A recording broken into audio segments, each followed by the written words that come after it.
Président, mais je ne compte pas finir comme l'oncle Ben le fait, étant tué au début du film. Je vous remercie pour cette introduction. J'ai en fait très peu à ajouter, mais je vais essayer quand même. Honourable members, I've been really looking forward to our meeting tonight. We have a lot to discuss, and I've come here seeking your support and also your guidance. All of us here ran as candidates in the European elections in May.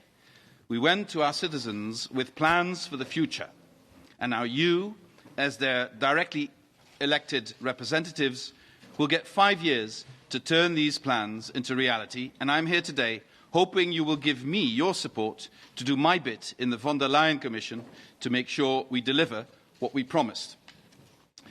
That this is not going to be easy is the mother of all understatements. We are faced with a challenge that is truly existential, and what we need to do will be truly transformational. This is about rebooting our society so that what we hold dearest is preserved and improved for our children, grandchildren and future generations. We cannot afford the luxury of screwing this up. I will keep the diagnosis of the challenges we face to a minimum because, frankly, to repeat the science to you is a waste of everybody's time. You all know, and we all know, the problems. We know the possible dire consequences for our habitat, health and our future. We all know that our citizens want us to do something about it, and fast. What we must do now is act. Citizens want the EU to take action that corresponds to the magnitude of the challenge. They also want action that caters for the practical challenges they experience every day. Putting food on the table, heating their homes, getting a job, finding a good school for the kids, decent care for their elderly parents, and in general, just making ends meet. The world and their world are one and the same. We can only succeed if both prosper. Neglect one and both will suffer. That is why, if you decide to confirm the von der Leyen Commission, we will ensure that the profound transformation required is a just transition. We need to put fairness at the centre of our policies and base all of our future work on a set of just transition principles. And we need a dedicated Just Transition Fund to support the people and communities most affected, including those in the industrial, coal and energy-intensive regions. It is our task to demonstrate clearly and concretely that to our citizens that the Green Deal can help solve problems and improve life for them now, not just 20 or 30 years down the road. Clean air in our cities and clean water in our rivers and oceans. That is what we need so that we can lead healthier lives on a planet that can sustain all of humanity, where the economy grows to the benefit of the many, not the few, with jobs for everyone. In short, the European Clean Deal must put Europe on the right track to a sustainable future and ensure that every European is on board and no one is left behind. Our ambition is to make Europe the world's first climate-neutral continent. We can achieve this by 2050 if we plan well and start straight away. The next 5 years will be crucial. I will propose a climate law within 100 days of taking office to enshrine in legislation the EU's 2050 climate neutrality objective. This law will set the long-term direction of travel for all our policies. I will also start work immediately to deliver a higher level of ambition for 2030. And as soon as possible, I will put forward legislative proposals that will help us to reduce emissions by at least 50% or even better, by 55%.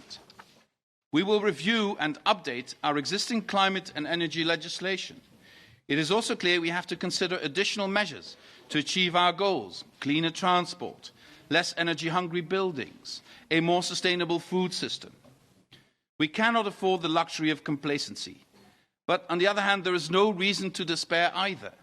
Compared to 1990, the EU has achieved a reduction of greenhouse gases of 22%, while our economy has grown by 58%.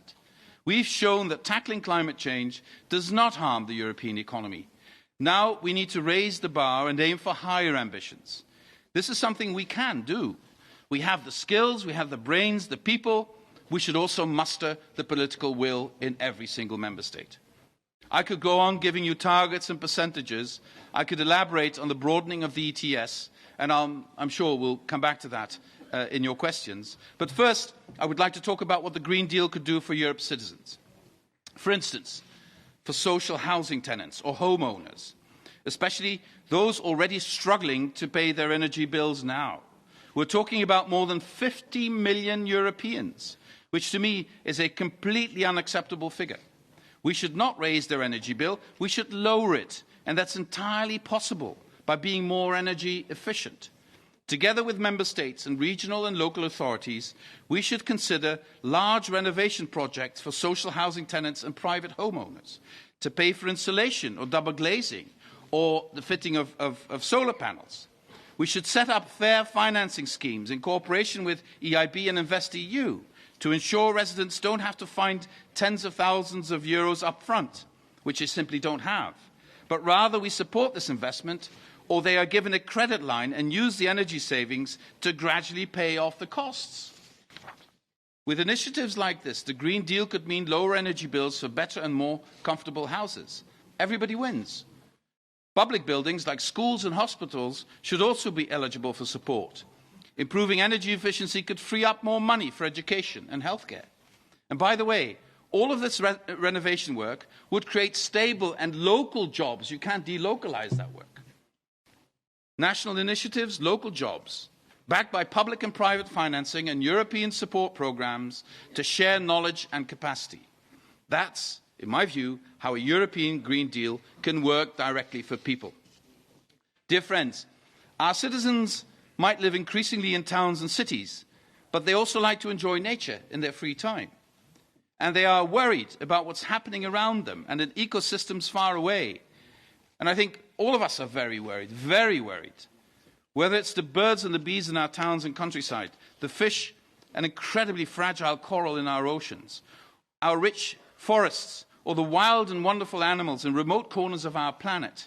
We are killing it all off, and at an alarming rate. We must stop this.